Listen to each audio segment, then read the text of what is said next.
नमस्कार, आप देख रहे हैं #भारत और मैं आपके साथ अनवंशिका। लखनऊ में समाजवादी पार्टी के राष्ट्रीय अध्यक्ष अखिलेश यादव ने एक प्रेस कॉन्फ्रेंस में सरकार और भारतीय जनता पार्टी पर जमकर निशाना साधा है। उन्होंने कहा कि सरकार में लोकतांत्रिक सोच रखने वाले लोग बैठे हैं और समाजवादी पार्टी के कार्यकर्ताओं के साथ लगातार अन्याय किया जा रहा है।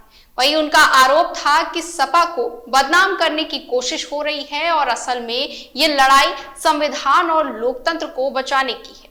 उन्होंने ये भी सवाल उठाया कि क्या गुंडे सिर्फ पश्चिम बंगाल में ही होते हैं या उत्तर प्रदेश में नहीं, और उन्होंने ये तक कह दिया कि यूपी के अपराधियों पर भी सख्त कार्यवाही होनी चाहिए। उनके बयान से राजनीतिक माहौल और गर्म हो गया है।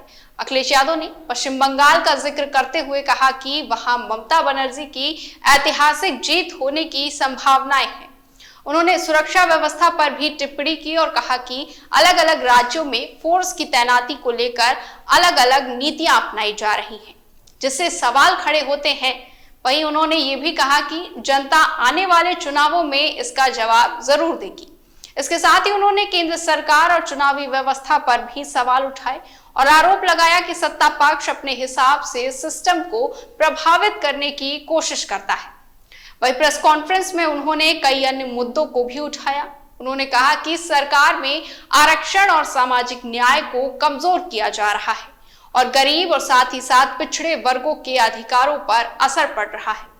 उन्होंने इंफ्रास्ट्रक्चर पर बात करते हुए गंगा एक्सप्रेसवे का जिक्र किया और कहा कि अगर उनकी सरकार बनी तो वो भी बड़े स्तर पर एक्सप्रेसवे और विकास परियोजनाएं शुरू करेंगे। इसके साथ ही उन्होंने कानून व्यवस्था को लेकर भी गंभीर सवाल उठाए और कहा कि राज्य में अपराध पर पूरी तरह नियंत्रण नहीं है। वहीं अखिलेश यादव ने कई घटनाओं का भी जिक्र किया, जिनमें गाजीपुर और हाथरस जैसी घटनाएं शामिल थी। उन्होंने आरोप लगाया कि इन मामलों में पीड़ितों को समय पर न्याय नहीं मिला और सरकार की भूमिका पर भी सवाल खड़े हुए। उन्होंने स्वास्थ्य व्यवस्था पर भी हमला बोला और कहा कि कई अस्पतालों में सही इलाज नहीं मिल पा रहा है।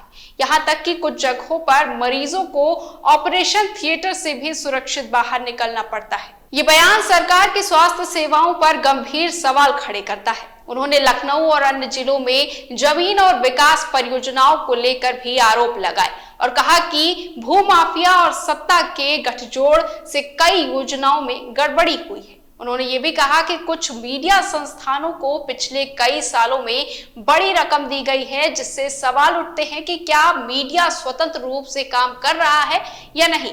इसके अलावा उन्होंने ये भी आरोप लगाया कि सरकार एनकाउंटर की राजनीति को बढ़ावा दे रही है, जिससे कानून व्यवस्था का असली उद्देश्य प्रभावित हो रहा है। वहीं उन्होंने पूर्व राज्यपाल अजीज कुरैशी को श्रद्धांजलि देते हुए कहा कि उन्होंने हमेशा समाज को जोड़ने का ही काम किया है और अपने सिद्धांतों से कभी समझौता नहीं किया। साथ ही अखिलेश यादव की इस प्रेस कॉन्फ्रेंस ने राजनीतिक माहौल को और गर्मा दिया है।